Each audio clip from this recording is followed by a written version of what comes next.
Okay yes Kalpeshbhai Kalpesh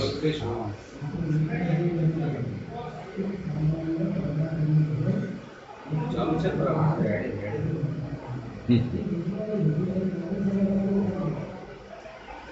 પુરુષ સાહેબ અહીંયા ત્રિપાકીય જંગ છે શું કહેશો કોંગ્રેસ કેવી રીતે આવશે લોકોએ ભાજપનું શાસન પણ જોયું છે અને આ 5 વર્ષની અંદર બીજી પાર્ટીનું પણ શાસન જોયું છે. ઓકે તમે સેટ પાસે ઓકે યસ સર નજીક લઈએ કલ્પેશભાઈ અહીંયા ત્રિપાકીય જંગ છે અને ખાસ કરીને ગુજરાતમાં એક જ નગરપાલિકા એવી છે જ્યાં સમાજવાદી પાર્ટીનું શાસન છે કોંગ્રેસ કેવી રીતે આવશે શું કરો લોકોએ ભાજપનું શાસન પણ જોયું છે અને હમણાં થોડા સમય બસપાનું શાસન પણ જોયું છે, સમાજવાદી પાર્ટીનું પણ શાસન જોયું છે.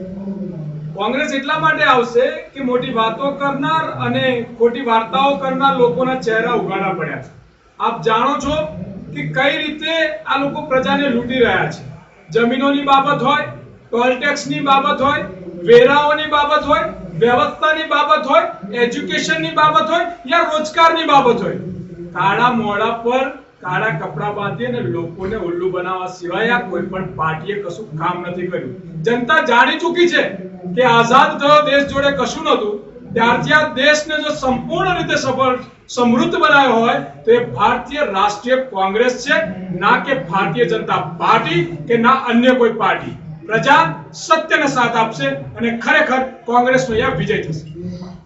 કટલાલ નગરપાલિકામાં તમારો શું એજન્ડા કટલાલ નગરપાલિકામાં અમારો એજન્ડા છે કે જેટલા પણ પ્રજાના પડતર પ્રશ્નો છે એ તમામ પ્રશ્નોને પ્રજા સમક્ષ લાવવામાં આવશે. પ્રજાના પ્રશ્નો સમાધાન કરવા માટે કમિટી બનાવવામાં આવશે અને કોંગ્રેસની નગરપાલિકા અહીંયા બનશે તો કટલાલ નગરપાલિકા સમગ્ર પ્રજાહિતલક્ષી કાર્યો કરી અને સમૃદ્ધ કટલાલ અહીંયા આગળ બનાવશે. એ એજન્ડાથી કોંગ્રેસ આગળ વધી રહી